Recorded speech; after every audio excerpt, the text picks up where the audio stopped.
Thank you. Thank you so much. Thank you, Anne.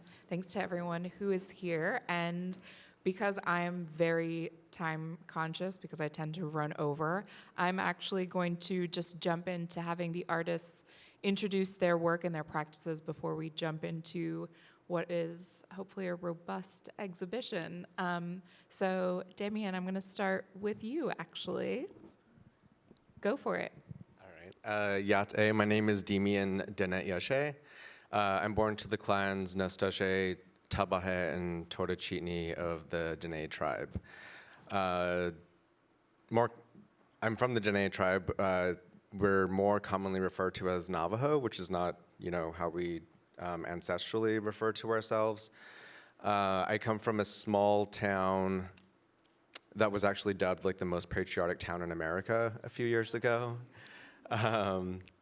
It's called Gallup, New Mexico, and it's a border town to both the Navajo and the Zuni reservation. And so, oh, sorry, I was just seeing what was behind me. So like a lot of other border towns on the US-Mexico border, not similarly exact in the same way, but you have a high incidence of police brutality, missing and murdered Indigenous relatives, a lot of ecological racism and violence, but also a lot of extraction and exploitation of Indigenous art and culture. My family is ancestrally tied to the Navajo reservation. Both my parents come from Chinle, Arizona, which is right outside of Canyon de Chelly. Back in 1864, the Navajo were forcibly removed by Kit Carson and the United States Cavalry. Ethnically cleansed from the region, our livestock and peach trees and agriculture were decimated.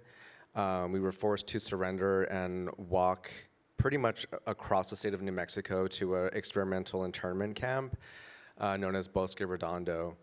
A few years later, we were allowed to return when we signed a treaty with the United States government, but a lot of my work is situated in this, and the struggles of Indigenous peoples, the erasure of Indigenous narratives and presence, but also where I come from, reservation, border town, Route 66, culture, uranium extraction. And then lastly, I just want to say that we are all situated and we all find ourselves today on the ancestral lands of the Lenape people. And I looked over everything in the event, and I don't see any Lenape people present. I think that's, I think we need to be centering Indigenous peoples in any type of event that we're having, especially Indigenous peoples from the region, which we are all welcome or unwelcome guests on. I'm going to stop right there. Thank you. Thank you, and thank you for that very astute and important point. Lorena, I'm going to have you go next. Hi, my name is Lorena Wolffer. I am an artist and cultural activist. I work mainly in social practice projects and mainly in Mexico City. My work revolves mainly around gender and around the voices, the agency, and the rights of women, LGBTQIA plus communities, and other people who identify themselves outside of the norm in terms of identity. I see my work as core platforms where the thoughts, the feelings, the sentipensares, which is a word the feminist movement has brought about in Mexico that brings together feelings and thoughts of many can come together, where these feelings, these sentipensares, and these experiences can validate and inform each other, and make each other more powerful. And I've been producing this work for the last 30 years, living in a femicidal country where 12 women are killed every day and a country that ranks second in trans femicides. This work does not cease to be important. This is not really a choice, but what many of us are forced to work on as a way of responding to, what we experience every day in our lives. And I'm part of a larger group of feminist artists and trans feminist artists who are, producing work that has to do with responding to this reality and trying to change Mexico and change the culture there in a country that now has an elected female president who does not have a feminist or any kind of gender agenda. So, hello. Okay, well, you already answered one of my questions. And last but not least, Shahzia. Hello. My name is Shahzia Sikander, and I'm primarily a visual artist working in different medias. Today, I just wanted to elaborate a little bit on a sculpture which is currently at the University of Houston. And I created 2 sculptures, Witness and Now, last year. They were co-commissioned for temporary display at the Madison Square Park, as well as the University of Houston Systems Public Art Program. And Witness has been subject to controversy amid allegations from one of Texas' largest anti-abortion lobbies, asserting that the work enlists imagery that honors abortion and memorializes the late Supreme Court Justice Ruth Bader Ginsburg. So as a self-described pro-life organization, this group has been credited with the undoing of Roe versus Wade. So the sculpture here is an allegory of women in justice, allegorical, but also created from non-Western visual iconography. Can I have the next image? So basically at the University of Houston, under threats, the university canceled the opening as well as the artist talk. So I just wanted to share, I wanted to understand, what is it that is perturbing people? So the steel skirt here is a direct reference to the stained glass ceiling dome of the New York State Appellate Division of the Supreme Court, which is next to the Madison Square Park. And here I was thinking about hoisting the feminine form through the glass ceiling, basically it's breaking through the glass ceiling. The feminine skirt as a space of refuge is a theme in almost all of my works from the 1990s. Can I have the next image? So I basically took the painting, like this uprooted order, to translate into sculpture, but also decided to use the lotus from this work as a plinth for now. So the lotus is a popular image in many cultures expressing intangible ideas of humility, awakening, clarity. But over here, it also caused a lot of ruckus on who gets to use this image. So the building, on the roof, you can only see they're mostly figures that are male lawgivers, some fictional, some not. But there was an empty spot there, so where my sculpture went, it wasn't canceling anybody. So next image.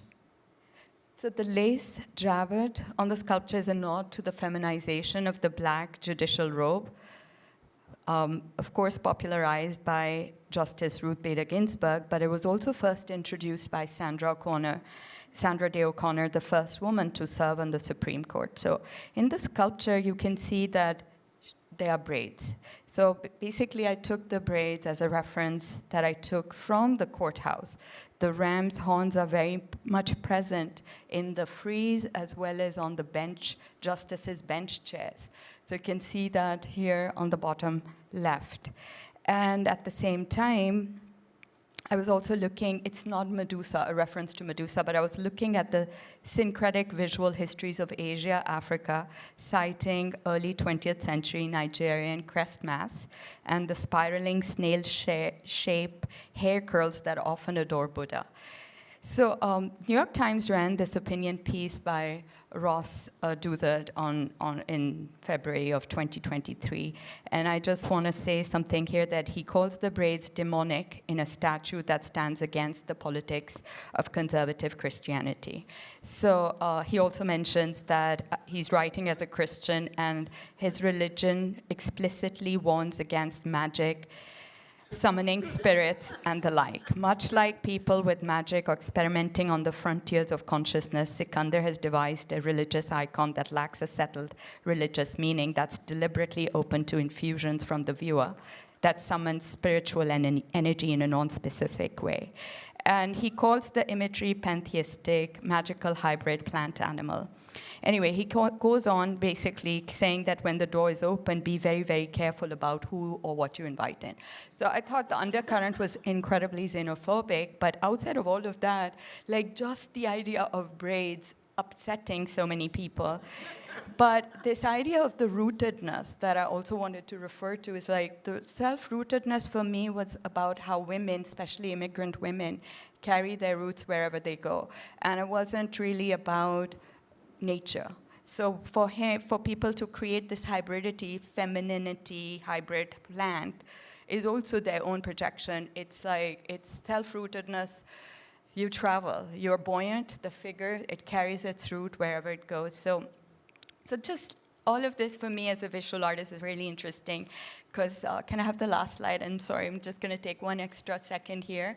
Because in 2001, I was doing this mural with the Skadden law firm, and it was fine. I was spending months and weeks there, and then 9/11, I was asked after that to remove it because suddenly everybody was feeling threatened by this image. So I had looked at the ubiquitous image of the woman holding a sword as this idea of lawgiver or law, and I was approaching it from a non-Western art history perspective, and it seemed to create so much anxiety. So I basically walked out of that project, but it was in storage, and I never had the courage to tell these stories.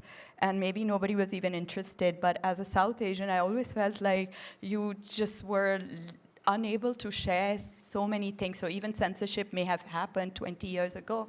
It took me the courage much later in my life to pull some of those images out of the storage and share the story around them. And that's what I decided. I was like, I'm going to make a sculpture out of this painting. So that's basically the visual, just like as a visual artist, where I stand. Thank you. Thank you so much.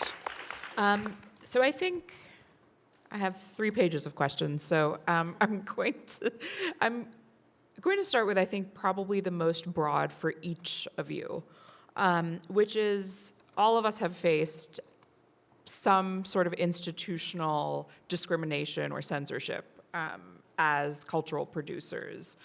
And so whoever would like to start, institutions have specific audiences and objectives, and I don't think that is something that we can pretend isn't real,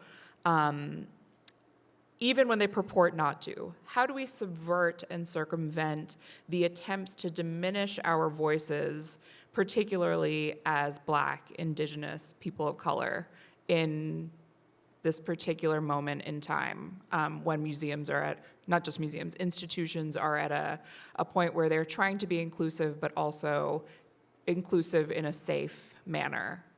Would anyone like to start? You're looking at me, so I'm gonna go with you. Well, okay. I don't know, first off, but like, I think a lot of my work is situated around the idea of like failure, but failure that like coincides with refusal, like refusing to work with certain institutions or refusing to work with certain spaces. I've turned down a lot of opportunities as like a form of both resistance to those structures, but also realizing that like not every space necessarily like deserves what I bring to it. And I don't think a lot of spaces necessarily deserve the work that we create. They don't deserve sacred objects. They don't deserve us to even have like a conversation about critique or I've never stepped foot in the Met, you know, and I refuse to. I don't like that the Diker family has such a chokehold on indigenous culture. I don't like that settler colonizers in this country have a chokehold on indigenous artifacts, that they believe that they are the ones who are responsible for caretaking of these objects when many of descendants have refused to give land back or resources back to indigenous peoples. So I think in terms of subverting certain spaces or subverting my involvement with spaces, I try to be strategic in the ways that I navigate my work in institutions. I currently have some work up at the Print Center in New York that just opened. One of the pieces says, it's based off of a protest poster that says, Palestine has become the lens through which I see the world. And you know, right next to that poster, it's like, it's on sekishu paper, so it's like we paste it onto the window, so if you walk by, you can engage with it, you can see it from the outside. But right next to the poster, I also post another letterpress print that says, who do you think you are censoring artists and poets? Or who do you think you are talking to indigenous people like that? And so I think there's just these moments where I'm trying to figure out ways to have a conversation and push the conversation forward in these spaces, while also simultaneously undermining them, and trying to figure out how to support communities that I am a part of and whose work that inspires me and is, yeah, just being suppressed right now. Yeah, I guess that's... Can I ask you one really quick follow-up Yeah. question, which is when you say your work is about failure, can you elaborate on that a little bit? Yeah, I guess I think mostly in terms of, well, yeah, I'm thinking about like rejection. I'm thinking about refusing to work in spaces. I'm thinking about ways that as a young indigenous person growing up in Gallup, New Mexico, like I never really saw a chance for myself to be an artist. So not your failure, but the failure of Yes. the space around us. The failure of the space around us, the failure of social systems, but also like that initial sort of engagement with failure of being like, oh, I fucked up, or oh, I'm not worthy enough, or but overcoming that and realizing that actually the system is flawed and built and constructed in this way. Thank you for that clarification. I think the same question for both of you. Lorena, since you're right in front of me, I'll start with you. I think the only way is to not work with these institutions and to completely operate outside of these institutions. I think that trying to change them is a futile effort sometimes. I don't know, I'm thinking, for example, of experiences with the university in Mexico. You never win. It's just, it's impossible. And they can censor things again and again, and you will never win. And calling them out produces really nothing.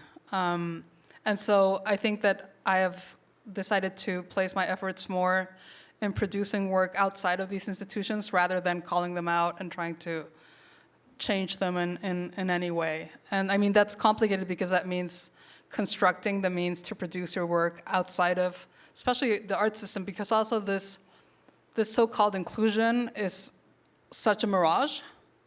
You know, in Mexico right now, if you think maybe 10 years, back, feminist art was artistically incorrect. What we were doing was not only not welcomed by the art establishment, but was very much rejected by the art establishment. Now that it's accepted in this very shallow, superficial form. Safe form.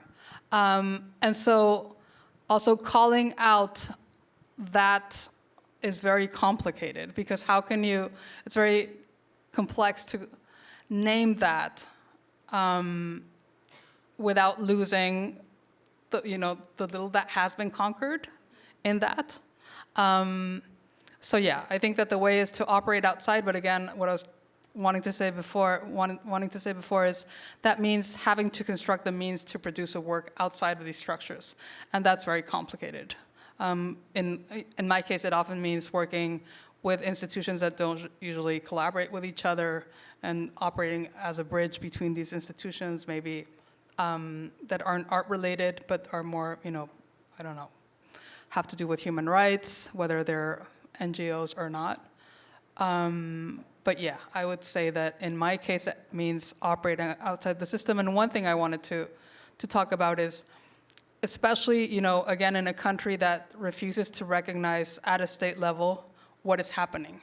Because what that does is it authorizes the violence that is happening. And so if the narrative is that this violence is not happening, and if that is being authorized, then any work that sets out to point that out will be called, will not find a place. The work will be disenfranchised. Yeah. I want to come back to that in a moment, but Shahzia, I want to ask you the same question about, can we subvert or circumvent the attempts that institutions have to either diminish our voices or, so to speak, on their terms, include them? Yeah, that's a tough question, because I think It was intentionally tough. all museums are, I guess, relics of colonial histories. So there is, at the foundation is a very the colonial legacy of violence is there. So then in this time and age, when most artists, well, not everybody, but you're coming out of an art school, then, or if not, or you're in group shows and you're in museums or you're in galleries, etc. Like, that's very much the norm. So how you're participating, you're in it. I think what I can think of is in one time, in the efforts that I made, like when I had more control in the way I was getting framed, perhaps in the wall labels, having the artist's voice present, letting the artist curate, opening up like powers at the level of, at the curatorial level, at the director's level, at the staff level, like diversifying there. So more stories be told by a variety of perspectives than just be a token representation of an artist. So I also realized that works that I had made when I was really young, they may have been in great collections or whatever, like in American institutions like the Whitney Museum, but in 30 years, had they ever exhibited it? Never. So it's like the same trope was, like I could see, like you're there, but you're never there. You're there, but you're invisible. So then that's how I think I had perhaps the instinct to do sculpture was like, okay, maybe that will bypass the fate of the work resides in storage. That maybe it can be outside the walls, maybe it can be outdoors. But again, that's a niche that is also very usually difficult for artists of color, or they're not selected, or women in particular, or unless you're with some crazy blue chip gallery or independently wealthy, like that's another layer of. But I did realize that having opportunity to go outside, the audience was very different. And I think that's also a problem inherent in museums. They are losing audience. They don't, even just doing the show at the Morgan Library, I brought so many brown kids and black kids to them that they hadn't come to that institution ever. So it was a game changer for them as well. So it's also like, but to what degree does this open up? Like I do teaching, I enjoy, like engaging with young kids and speaking and opening up the narrative. So like in the capacity that I can that's also, I think, those are some ways. Being outside of the walls. I want to start, I'm bringing the mic closer, getting a little bit more into specific questions, and you sort of already answered this in your introduction, but I'm gonna ask you anyway. Censorship is very relative to, I think, it manifests in different ways, depending on a variety of different influences and social constructs, including geography and nationality. And so I'm wondering, for those of us who are not really familiar with what is happening in Mexico, in the cultural scape, in the social scape, can you give us a little bit of context and insight into what is happening around the suppression of femicide? And the second part of this question, which you sort of answered before, is do you think that having now a woman president will lead to some kind of change, even if she herself is not necessarily vocal about feminist politic? So, I mean, regarding the first question, I think that there are these two kind of narratives coexisting. One is, the president, that Andrés Manuel López Obrador's reality or account of the reality, which is there are no femicides, violence during the pandemic against women did not rise. This is not an issue that we should be concerned with. And then there's the reality of the 12 femicides that are being committed on a daily basis. And I think that there was this pivotal moment in 2020, right before the pandemic, when there were a number of protests leading up to that moment where we were able to finally put that kind of like in the middle of the national conversation. And it was there for like 5 minutes, and then a week after the pandemic hit. And so the emergency changed. And so we lost that moment where the entire country was talking about violence against women and how it was a national emergency. And so these two realities kind of coexist today. So again, there's like the state and the president say, and then there's a reality. And in terms of art and censorship, I think that what has happened is that there's this kind of discourse around feminism and transfeminism in art institutions. And there's a quota that's being filled.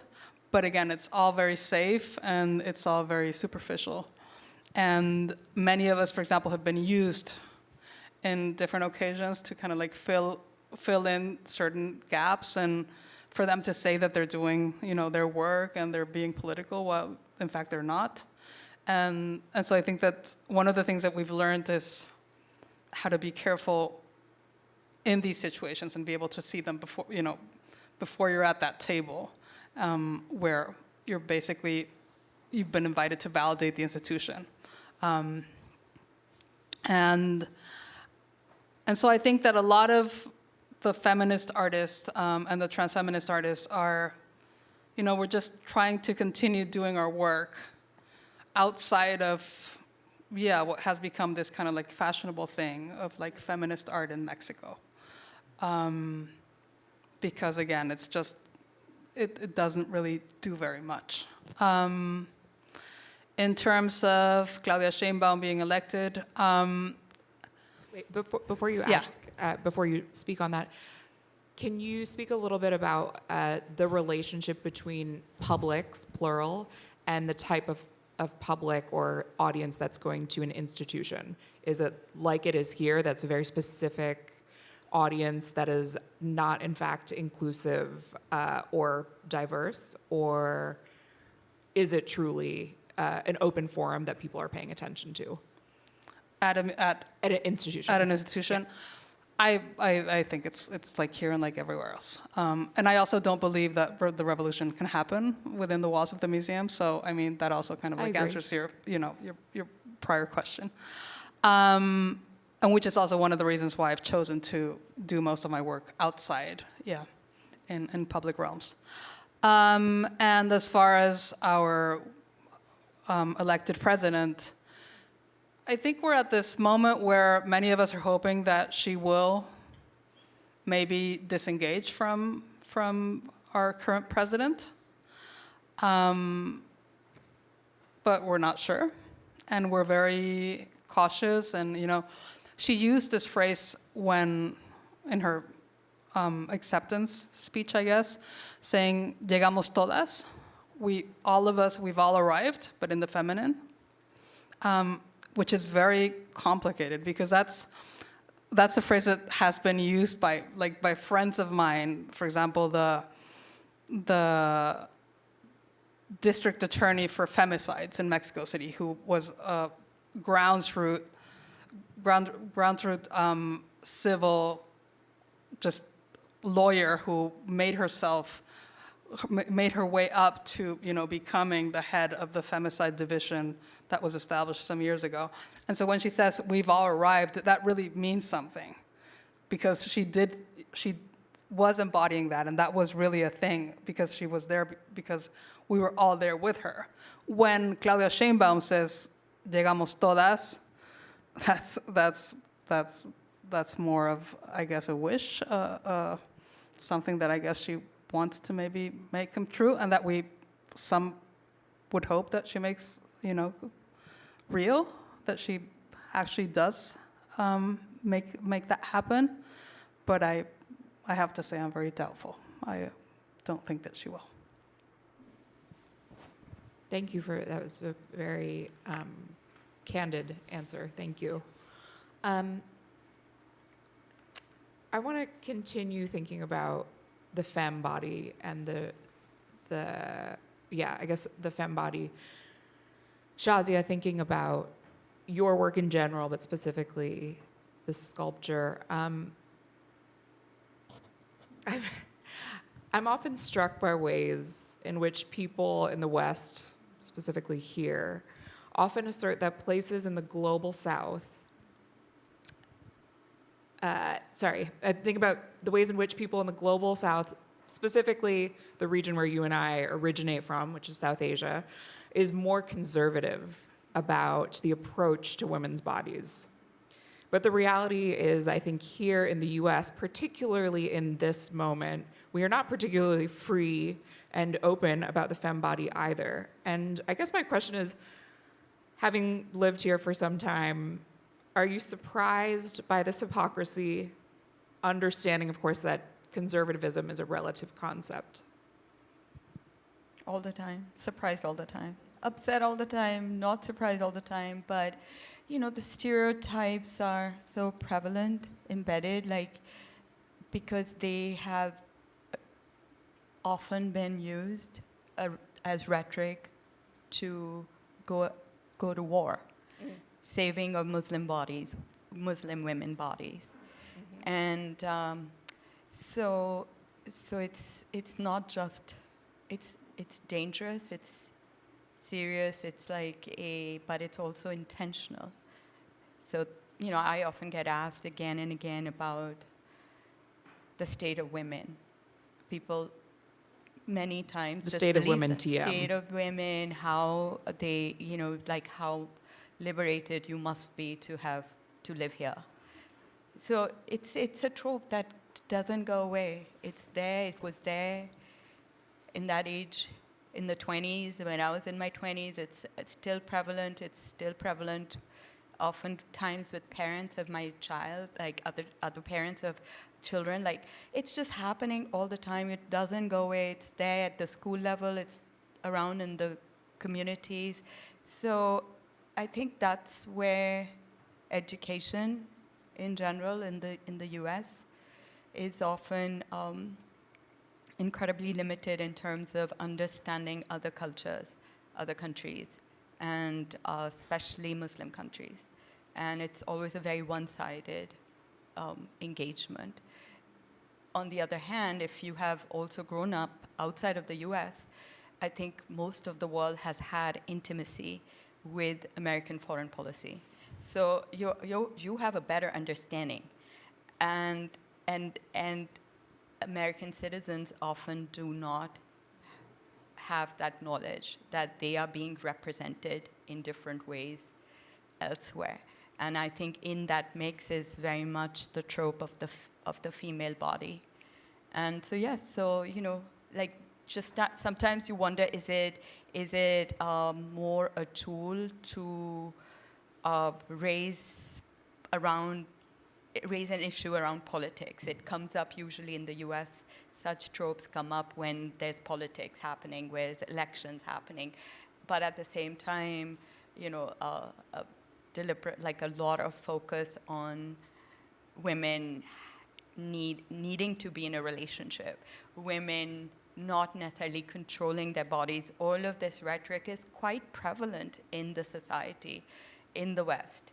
So those are things. There's so much matriarchal structures, financial autonomy in South Asia for women. There are so many more ways in which female have control over who they are. So it's not just one way, but I think that's basically the problem is, like, how do you represent the diversity? How do you represent multiple stories? How do you create the intimacy to counter and break down these very, very, very deeply woven fears, phobias? And they are not just of recent years around the Gulf Wars. They are prevalent from a very Orientalist history. So yes, so in there the hypocrisy around the female is something that I have lived with at every decade of my life. So, well, how do you respond to it? Also, like as a South Asian feminist. It doesn't surprise me. I mean, I will say very briefly, we're in a country that continuously and systemically oppresses people who can carry children, people with uteruses, women, femmes, trans folks, queer folks, and yet we still sit here shouting about the terrible things that other people are doing in other parts of the world. And so, in my humble opinion, we should maybe clean up our own houses before we go do stuff elsewhere. But we'll come back to Islamophobia and pinkwashing shortly, because I want to have some time to ask a couple more questions of you individually. My dear, I have this like 4-parter question, and I'm trying to break it down. I'm going to start with this. I'm always struck, and speaking about singular narratives, particularly in this country, I'm always struck by how American colonialism and suppression of indigenous identities has perpetuated basically over half a century from when it started. Even today, we see so little representation from American indigenous communities in the larger art world, if you want to ascribe to an art world. And I would consider this to be a sustained censorship of indigenous artists. First question is, do you agree? There may not be a real answer here, but have you, in your time working as a cultural producer and artist, witnessed any improvement within the larger art world for inclusion for indigenous artists? And is there room? Obviously, there's always room for improvement, but what can be done to improve? Okay, I didn't break that down into any less than 4 questions. Sorry. Yeah, I mean, there's been a vast suppression of, just in my hometown, I spoke earlier about the exploitation and extraction of indigenous art and culture. Both my great grandmothers were weavers, and they dealt with like the trading post system and wove these beautiful intricate rugs just to make a dime, survive. Those traditions weren't passed down to my maternal grandmothers, or sorry, my grandmothers. But even just realizing, moving around that region, seeing a lot of these, we call them Bilagana-owned businesses. Bilagana is what we refer to as Anglo or white folk. So a lot of these businesses in Gallup, New Mexico, are not owned by indigenous people. They're not owned by indigenous Diné or Zuni folk. And currently my hometown is experiencing a rise in Mormon individuals coming in and trying to take hold of the city of Gallup. And so again, there's just this like suppression of indigenous culture, of indigenous lifeways, of indigenous people even in positions of like education and childcare not being able to continue forward. The University of New Mexico got rid of their childhood program, which a lot of indigenous Diné relatives rely on that childcare program in order to continue education. And so yeah, that's just within my hometown. Within like the state of New Mexico, the state of Arizona, there's a larger suppression of indigenous art and culture. The Heard Museum is notorious for suppressing indigenous peoples and their voices. So I think there are little efforts here and there in terms of other indigenous-led organizations and institutions coming into play. But again, it's still working within this this system that is inherently racist, is inherently against indigenous peoples. It's working with systems that suppress any sort of like political voice, that limit funding if you have any type of political preference or political activism. And a lot of these spaces, I feel like sometimes even in indigenous spaces, I face a type of censorship as well. I have my work suppressed. I'm supported to the extent where if I cooperate with the space, if I work with the space, and don't critique it, don't have any sort of like challenge to the way that they are running things, or working within colonial systems, then my work and my voice is suppressed, is challenged. I find that a lot of indigenous spaces, even though they push this, we're all relatives, be a good relative, decolonize, re-indigenize, yada, yada, yada. There is also an active resistance to work and amplify the voices of indigenous, trans, non-binary, queer, and two-spirit relatives. So I think it's challenging. I can't exactly pinpoint a space right now that is doing that work. I guess Yahoo in Washington State, on the Duwamish territory, is doing some interesting work. They've acquired some land. They're trying to work in a really good way with local and regional indigenous artists. But it's challenging. I think a lot of the work that is being done and that is important right now exists in radical spaces that is very dependent on social media and technology in order to have any type of like presence or real force. And even then, I have conversations with radical indigenous peoples who right now are experiencing a lot of questionable, conservative pushback from Indigenous peoples, even progressive, liberal-leaning Indigenous peoples. So I think we're in a really weird and like fucked up time period as Indigenous people, because we're trying to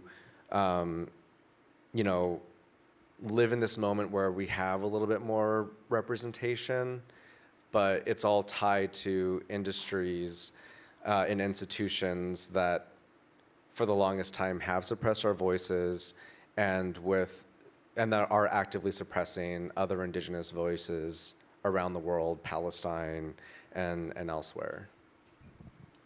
Thank you. This wasn't one of the questions I told you I was going to ask, but I'm going to ask it anyway, which is, you brought up social media, and I'm wondering if that is a tool for any or all of you that has been helpful in counteracting the types of censorship and suppression that you either have personally experienced or witnessed.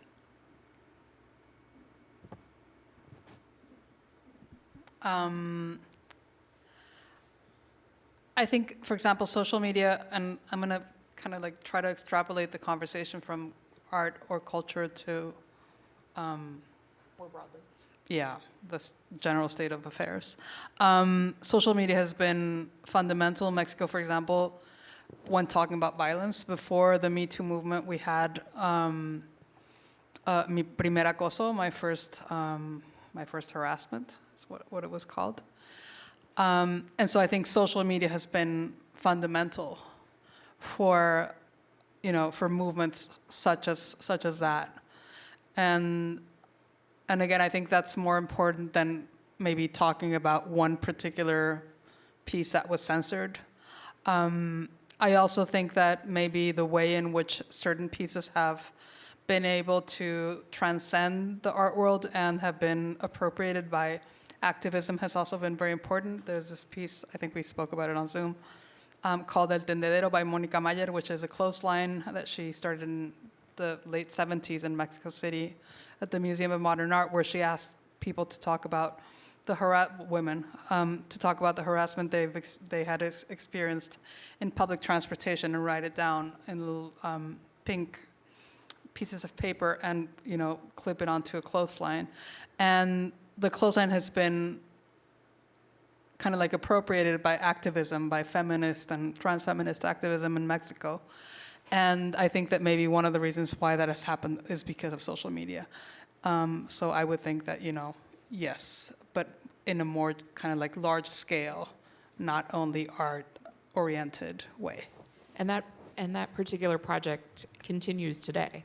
Yes, and it's been used even by right-wing organizations, or they've tried to use it to Mónica Mayer's, horror, for a bunch of things. But yes, it's kind of become this tool that people use to point out forms of oppression and violence. Can you repeat the question?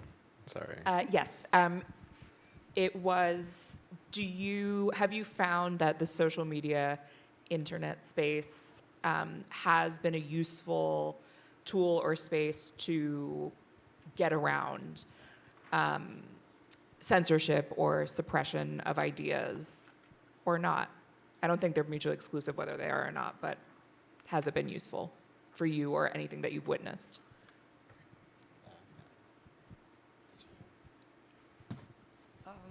Well, I social media, internet, ability to see things that are happening, gives us less excuse to hold on to very narrow understanding of stuff.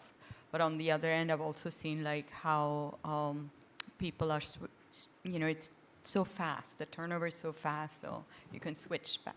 You can switch back and forth, or you can move away from events that need more attention. So generational also, I think social media, for me in particular, it's a tool that gives me knowledge of elsewhere situations.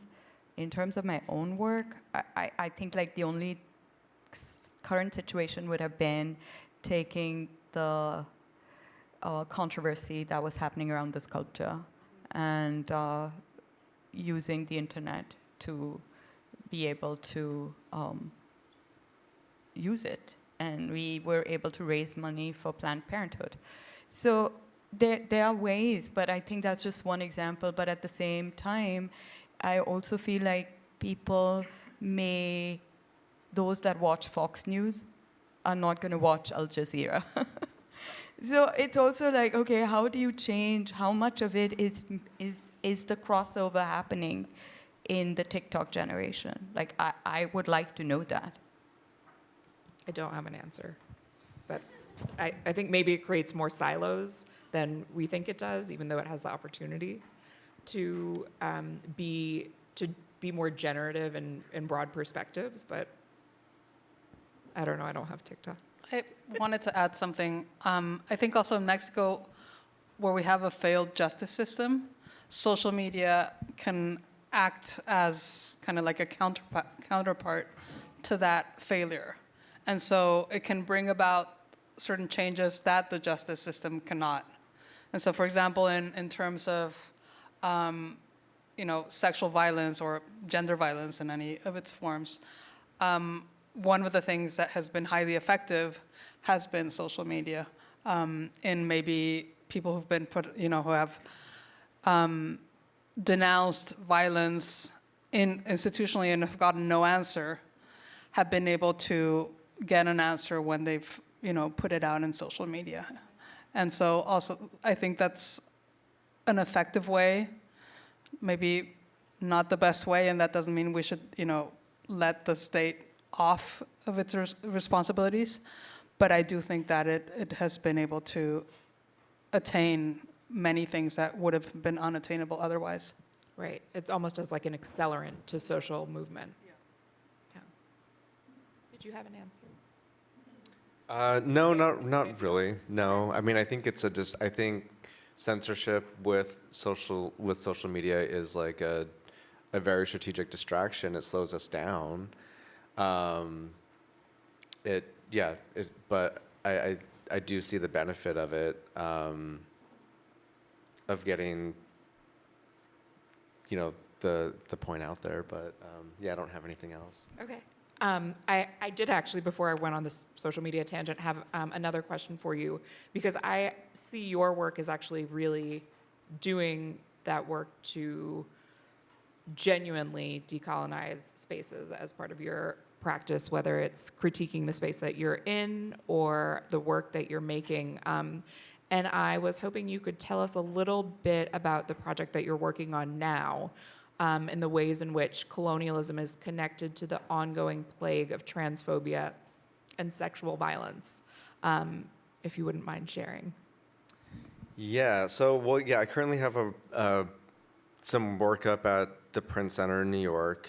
The project is titled Protect the Sacred Voice, and it's about protecting the artist voice, the non-binary trans voice, the queer, indigenous, res voice, the border town Indian voice. And one of the pieces in there is based off of a print that I created in 2016.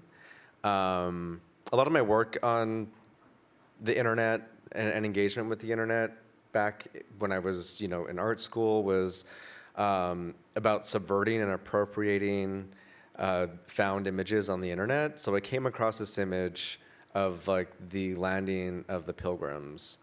And if you look at any image or print or painting of the landing of the Pilgrims, they're all very like dignified and standing up and strong, when really we know that they were like sloppy and disgusting as fuck.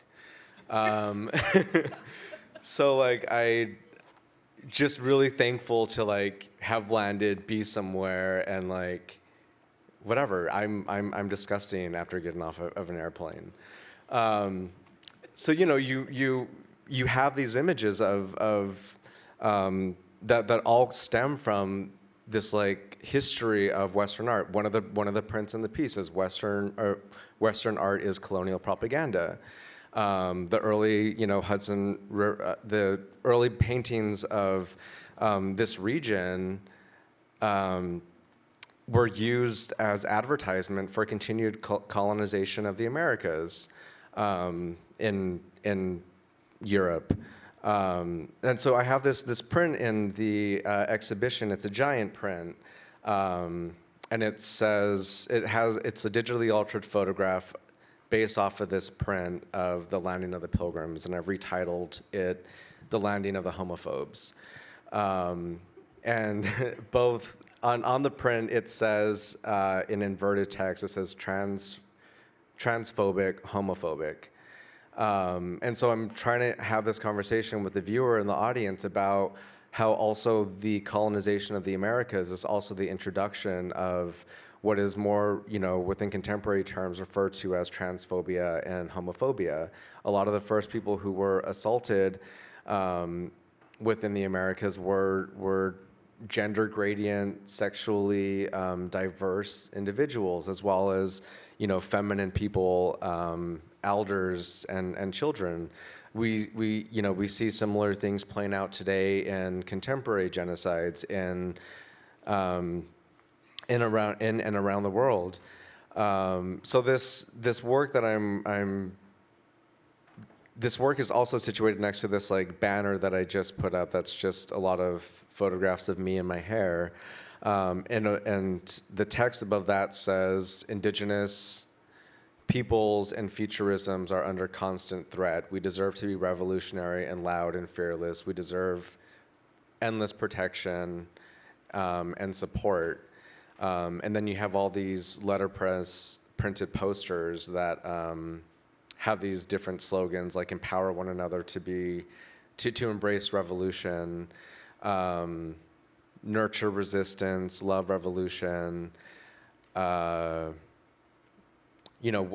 there's also institutional critique embedded into it. There's another piece that says scarcity is assimilation, or is colonial. I forget what the exact wording is, but I'm trying to, and a lot of this work is generated from social media. So a lot of it is me sitting in front of my phone, like typing shit, experiencing the world through social media, engaging with people in like DMs and whatnot. And during the pandemic of the last few years, I've really pulled back in terms of how I engage with art spaces. I've maybe only applied to like 10 to 15 collective like artist residencies, fellowships and whatnot.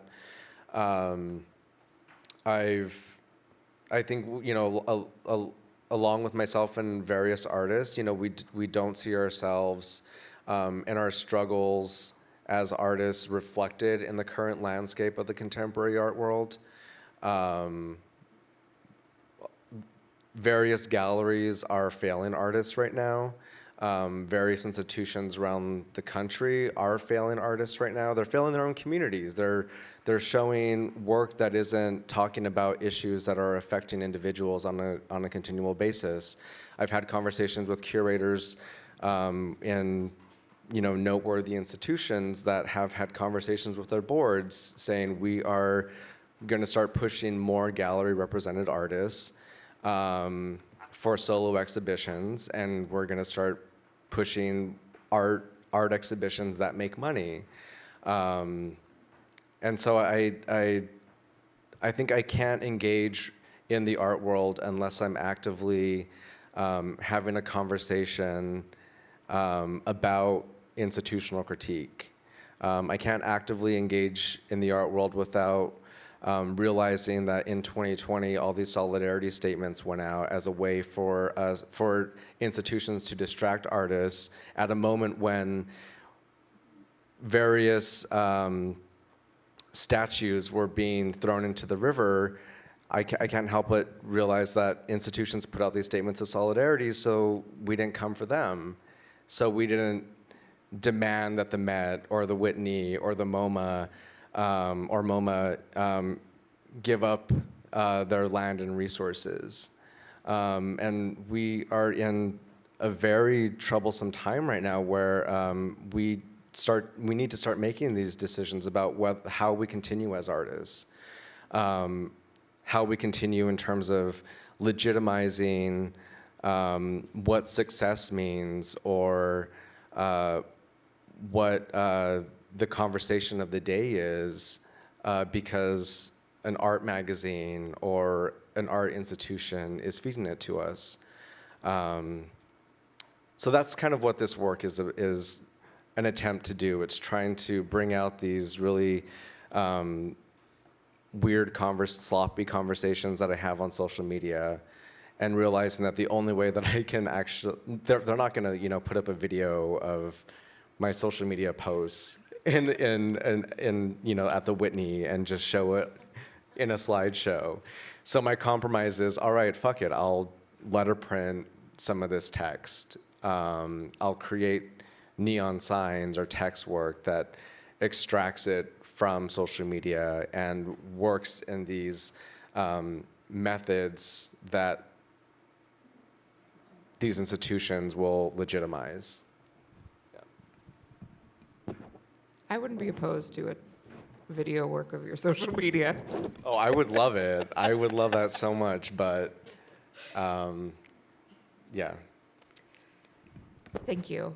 Well, I'm being very cognizant of time, and I want to shift the conversation a little bit towards the censorships, plural, of this particular moment, particularly within the context of the genocide that's happening in Palestine. And I want to start, actually, Shahzia, with you, thinking about a kind of a reflection from a time now, 20-something years ago, where Islamophobia was running rampant in the haze of the post-9/11, immediate haze of post-9/11 era. And I'm wondering, have you felt, as I have to some extent, a preemptive sense, or a sense of preempted Islamophobia towards you and your work, because you are a brown woman from a Muslim country?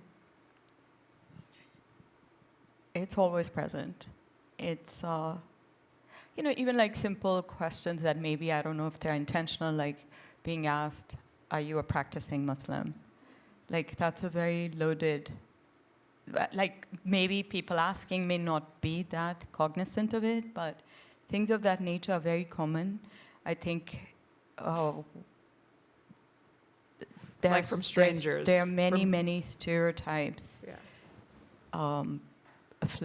present in understanding the Muslim cultures, but the diversity of that, and that at all levels, at the government level, at the societies level, in the school levels, in the education level, and I wonder, like, if we are here wondering, like, okay, how do you counter that?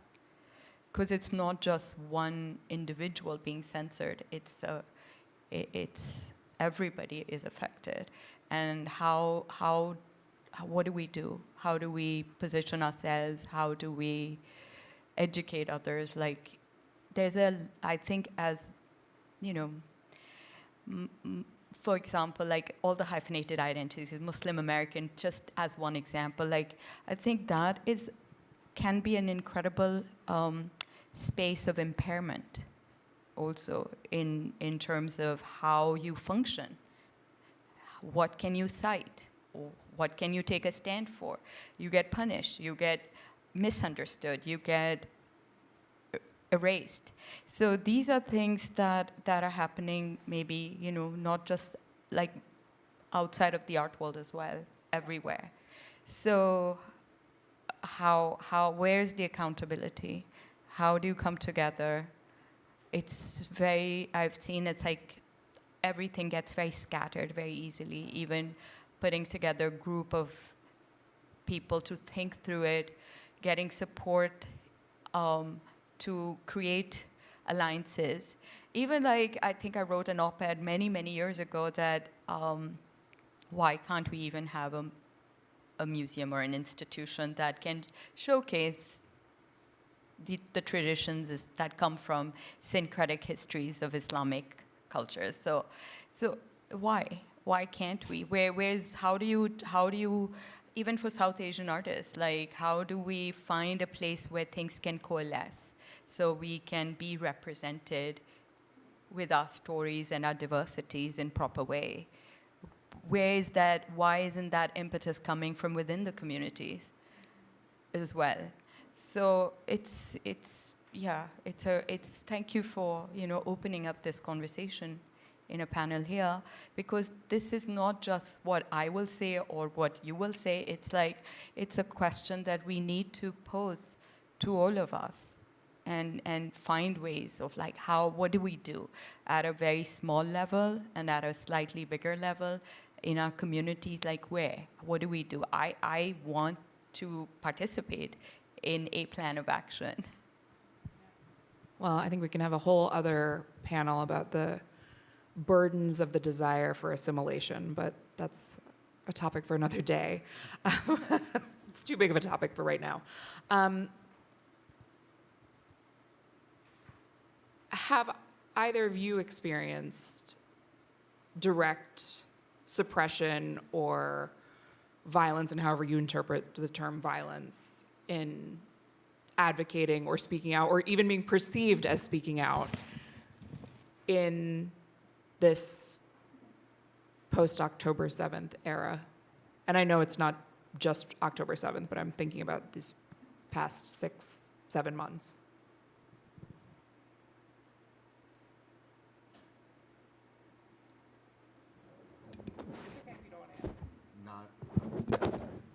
I mean, not that I'm aware of.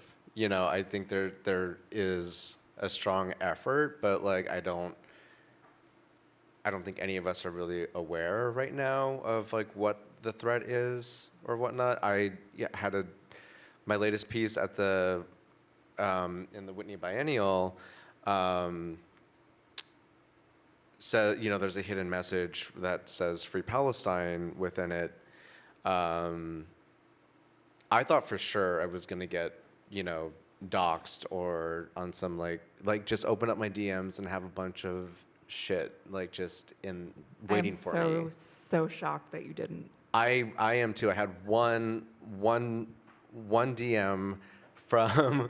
I mean, I did like look at some posts in like Israel and just saw some like hate shit on like Reddit or something like that. But nothing directly. Like no, there was one message to me that was just like, learn your I you need to learn. You need a history lesson of the region, and that was it. I was kind of baffled and have been baffled by that, and maybe I should knock on wood for that. But like, I don't. I think most of the suppression and violence that I've confronted has mostly been enacted through, queerphobia, transphobia, and like those types of threats. That's where I feel like there's more of a accumulation of that. Sorry, would you like to answer? I've been given the big red 5, so. Yeah. Well, to just quickly stay on this topic very quickly, and then I'll ask my closing question. How, to end on positive notes, how do we support each other, other artists, community members, even outside of the art and creative space, concerned citizens in the face of what's happening now in Gaza, and more broadly in the face of censorship in whatever context it happens? Can we operate, okay, this is not such a positive question, but can we operate within this system and maintain our integrity? I think you can't operate inside the system. And I think that the only possible way is to operate outside the system and create communities outside of the system that are not dependent on the system. That's kind of how I've worked in Mexico with my other, feminist and trans feminist colleagues, and we've kind of like built this community throughout the years, where we're there for each other, and we're very supportive. And the moment where our attention shifted from kind of like competing against each other to just forming a community, and it just happened very organically many years ago, changed everything. So I think it has to do with that, and it has to do with all the spaces and projects that we've created outside of, because I was thinking that there are many things that you guys don't know about Mexico, but a lot of, the cultural and artistic spaces, most of them are funded by the government. And so the way that we've managed to, stay together is by creating projects outside of those spaces. I would echo that to consistently think about stepping outside of the system, even if it's harder, but even if you are conscious of it and you have to think about these things. Like you have to, as an artist, I think you cannot not. There's no choice. And how to then gravitate and coalesce with the people that you can think collectively, that you create a community, and then I think solutions, and there's more strength in numbers. When you get scattered, you get isolated, and you also get easily erased. Or so in that sense, that model is very present in the spirit of what it means to be an artist, how to think outside, how to think creatively, how to come up with creative solutions at a very basic level, but at a broader level where what you do can make a difference, and how to use the idea of difference to create knowledge construction. So I agree with that. In terms of, yes, it would require another panel, but how do we put that into place? How, I think, because we're talking about such various ways of being artists, I think there are definitely artists that create more objects, and artists that are incredibly active as social activists. This conversation can vary very dramatically. So, but the general, I think, foundation from where making a difference functions is a very basic human right for everybody. And I think that is what links all of us. And if you think of that, then I feel like you're on a different channel than just thinking about how to make, money in a commercial art world. I would just say support. Working outside of these systems, supporting artists that don't have gallery representation, supporting poets that don't have publishers who self-publish shit.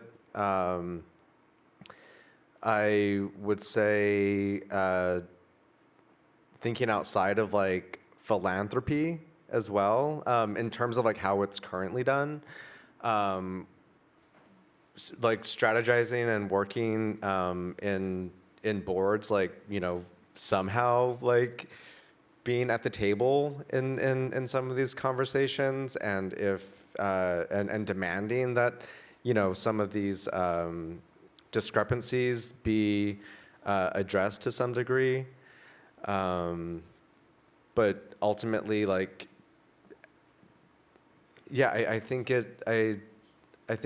we just need to figure out ways that we can actively betray these systems, and we need more artists to betray gallery systems. We need more artists betraying institutions and putting our careers on the line, because it's a shitty day, like waking up every day in America right now. Yeah, demanding accountability.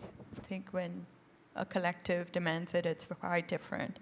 Can't cancel the whole thing. But if an artist raises his voice, and we've seen it in so many situations in the recent months, you get canceled in a second.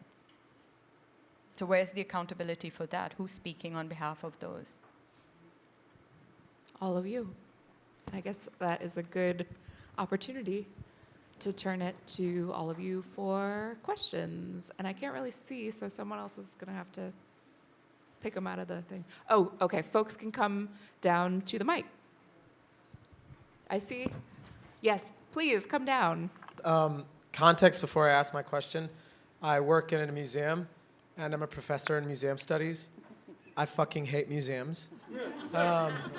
So I'm curious about, like, a through line through the conversation is that, like, the museums have a corpse within them that is from the settler colonial system, and that philosophy is really bleeding in so many different ways.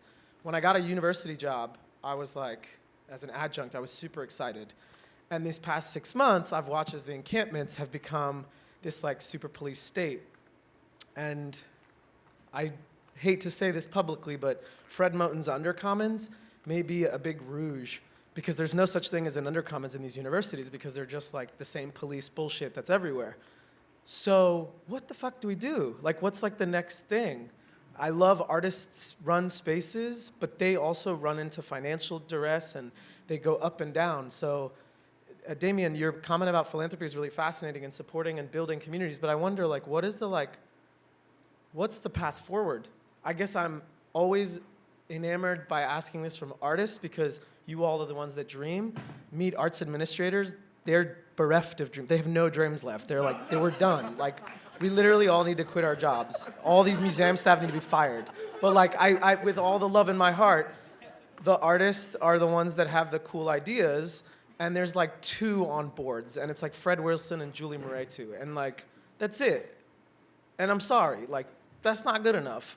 So that's not, it was a lot. That's a great question that I think may require an entire other day of panels, but I'll let whoever wants to answer go for it.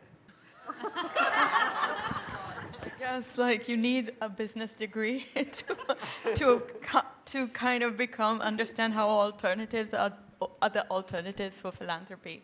Because even as artists, when you come together and you raise money, and you have to raise money a lot of time by yourself, it's peanuts compared to, you can't compete with the type of money that exists around us to swallow up the whole idea or the whatever dream that you need to nurture.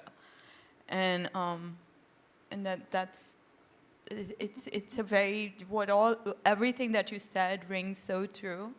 And if it comes down to philanthropy, like, artists you get asked all the time to donate work.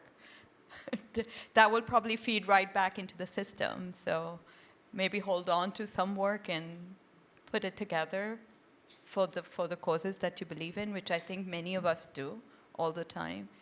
And maybe it's just a drop in the bigger bucket, but it's something. I also have my Venmo, like, on my Instagram. Like, there's ways you can actually just give money to artists. You buy our work. My book is like $45. It's a big price tag, but at the same time, I'm thinking about it as a piece of work and like, what would I want to get paid for this? I designed it, I wrote it, I survived the fucking pandemic. Like, there's different ways that we can be strategic and I, on my Etsy, of all fucking spaces to sell the book, like, it says pay us right. And so if an institution wants to buy the book, or a private collector or a library wants to buy the book, it's a different price range. It's because, I got sick of places like, I think maybe the MoMA bought like a collection of zines, and that was like $45. And I'm like, fuck that. You can pay more for this to have the art, like my work in your space. Like, let's think about different ways that we can actively support people. And that's also just within thinking within like a capitalist system.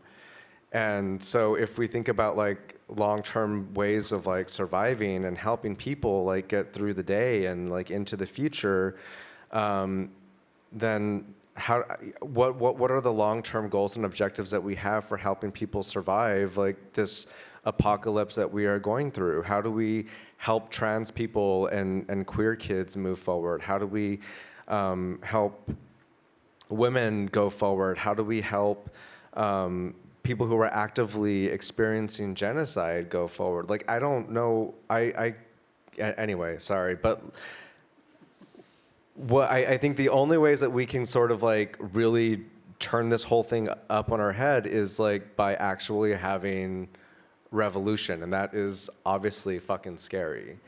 Nobody wants that. No, you think within like a libertarian mindset or an anti-colonial mindset, and you think about people on the left and the right wanting this like abolition of the settler colonial state, and you realize that though on the one hand of it, they don't want half of us to fucking survive. They have guns like in their basements, like locked up in an extra room in their basement, like 50 miles away from here. So I don't know. I don't know what the answer is, but like I think we need to turn more to one another and turn more to communities that need help, and figuring out how we continue to survive. But you can also just pay artists. You can just give us a shit ton of money and we won't turn it down. Would you like to answer? I think it's the eternal question, because yes, we do start artist spaces and then eventually always end up, trying to figure out how to sustain them. And then also when we're doing that, we can't produce our own work. I have decided to, work outside of the art system and the museum system, and that also has a toll. And I, until recently, didn't work with a gallery, just started to.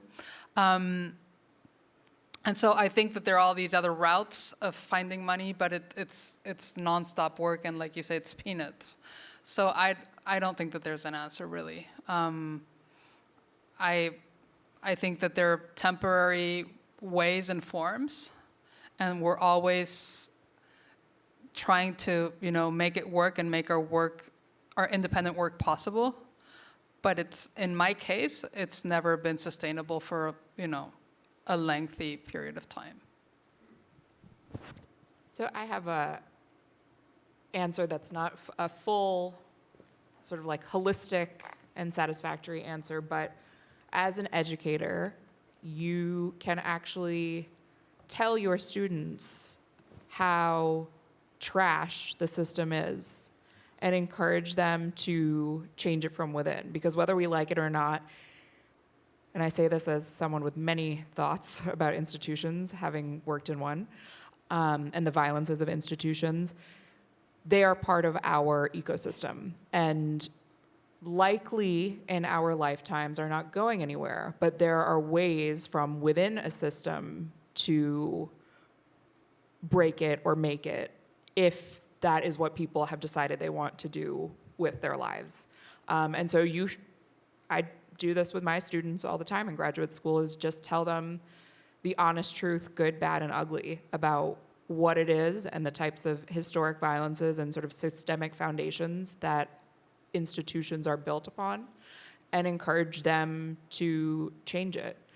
And I think with regard to the systems within university systems, which I think are just larger, universities are sort of microcosmic reflections of what happens in a capitalist system. Tell people not to go to school. Don't waste your money. I mean, I'm in, $500,000 in debt. And how much have I learned except for what I don't want to be? Okay. So the question is, how do we reconcile the students who are supporting progressive causes with the sort of larger swath of American working class supporting Trump? If any of you have an answer, please run for president.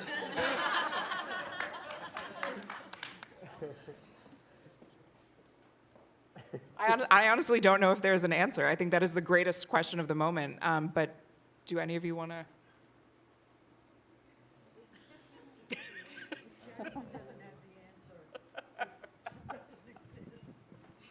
I mean, I have many answers, but none of them are realistic or appropriate for the stage. So I think you may have stumped us with that question. Yeah, no. I think you are not alone in your concern, but I think there, in this room, I think the thing to be concerned about and to be alarmed about is there right now is no viable solution amongst a lot of really people who are supposed to be really, really smart, and that is the unfortunate reality we are sitting in. Oh, do we have to close? Okay. We have to wrap up also, sorry. Thank you all so much for being here.